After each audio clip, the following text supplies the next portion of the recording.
Hello साथीहरु, स्वागत छ आफ्नो टेक युट्युब च्यानलमा। आज चाहिँ म तपाईहरुलाई फ्री भर्जनको VPN युज गर्दा अपनाउनु पर्ने सावधानीहरु के हुन्, फ्री भर्जनको VPN युज गरेर टिकटकहरु चलाउँदा आफ्नो एकाउन्टहरु चाहिँ कसरी ह्याक हुन्छ, म तपाईहरुलाई पुरा प्र्याक्टिकली जानकारी दिनेछु। भिडियो अन्तिमसम्म हेरिदिनु होला।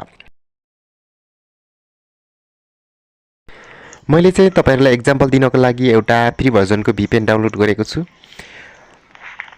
अब यसलाई चाहिँ कनेक्ट गर्ने बेलामा यसरी विज्ञापन देखाइदिन्छ। यी विज्ञापनहरुमा चाहिँ हामीले क्लिक गर्नु कहिल्यै हुँदैन। डाउनलोड देखाएको हुन्छ, इन्स्टल देखाएको हुन्छ। हामीले यदि डाउनलोड गर्यौं, इन्स्टल गर्यौं भने चाहिँ ह्याकर स्क्यामरहरुले मालवेयरहरु एट्याच गराएका हुन्छन्, अर्थात भाइरसहरु एट्याच गराएका हुन्छन्। ती मालवेयरहरु चाहिँ हाम्रो डिभाइसमा डाउनलोड हुन्छ र हाम्रो पासवर्ड आइडीहरु चाहिँ कनेक्ट भएर चाहिँ उता उनीहरुको सर्भरमा पुग्छ। यहाँ मैले डिस्कनेक्ट गर्ने बेलामा पनि देखाइरहेछ, पुरा विज्ञापन देखाइरहेछ है। यहाँ मैले कतै पनि यहाँ कनेक्ट गरेको छैन। जति देखाउँछ देखाउन दिने हो अनि स्किप हान्दिने हो। कनेक्ट चाहिँ डाउनलोड क्लिक चाहिँ कहिल्यै नगर्ने।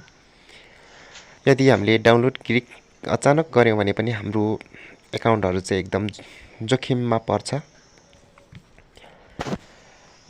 विशेष गरी VPN ले नै ह्याक हुने कहिल्यै होइन। हाम्रो आइडीहरु ह्याक हुने भनेको यस्तै नचाहिँदो विज्ञापनहरु ह्याकरहरुले बनाएका मालवेयरहरुले हो। अब अर्को के गर्नुहोस् भने तपाईले जब VPN लाई कनेक्ट डिस्कनेक्ट गरिसकेपछि अथवा युज गरिसकेपछि चाहिँ तपाईले एकपल्ट क्लियर डाटा हान्नुपर्ने हुन्छ।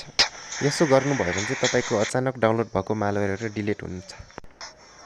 तपाईले VPN कनेक्टेड अवस्थामा कुनै पनि मोबाइल बैंकिङहरु युज नगर्नु होला, किनभने धेरैभन्दा धेरै विज्ञापनहरु आइरहेका हुन्छन् VPN मा, सो तपाईका बैंकिङ पनि ह्याक हुने सम्भावना हुन्छ।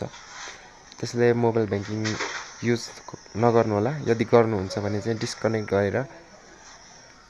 डिस्कनेक्ट गरेर एकदमै क्लियर डाटा हान्नुहोस् आफ्नो VPN लाई, तब मात्र गर्नुहोस्।